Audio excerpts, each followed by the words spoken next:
ഈ വർത്തമാന കാലഘട്ടത്തിൽ ഒരു ശ്രേഷ്ഠതയുടെ ബലിപീഠം നമുക്കായി ഒരുക്കിയിട്ടുണ്ട്. ഒരു കൃപാസനം, അത് വിശുദ്ധമായിരിക്കുന്ന ത്രോണോസാണ്. വിശുദ്ധമായിരിക്കുന്ന ബലിപീഠമാകുന്ന ത്രോണോസാണ്. ഈ ബലിപീഠം എന്ന് പറയുന്നത് ഏറ്റവും വിശുദ്ധിയുള്ളതായ ഇടമാണ്. അവിടെ മാലാഖമാരുടെ സാന്നിധ്യമുണ്ട്, കെരൂബുകളുടെ സാന്നിധ്യമുണ്ട്, പരിശുദ്ധന്മാരുടെ സാന്നിധ്യമുണ്ട്. ഏറ്റവും വിശുദ്ധിയുടെ ഇടമാണ് ഈ ബലിപീഠം. അവിടെ എന്ത് സംഭവിക്കുന്നുണ്ട്? അവിടെ ദൈവം ഇറങ്ങി വരുന്നുണ്ട്.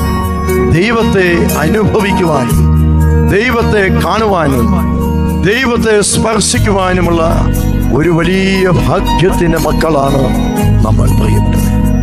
അതാണ് അന്ത്യോക്യൻ സഭയുടെ ശ്രേഷ്ഠത എന്ന് പറയുന്നത്.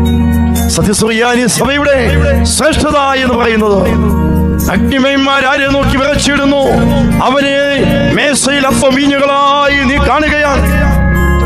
ആരെ മിന്നലെടുത്തവർ നോക്കുമ്പോൾ എരിഞ്ഞു പോകുന്നുവോ, അവനെ മൺമേർ മനുഷ്യർ ഭക്ഷിക്കുമ്പോൾ എരിഞ്ഞു പോകുകയല്ല ചെയ്യുന്നത്, പിന്നെയോ നമ്മുടെ മുഖം നമുക്ക് പ്രതീക്ഷയുണ്ടാകും. നമ്മുടെ ജീവിതത്തിൽ പ്രത്യാശയുണ്ടാകും.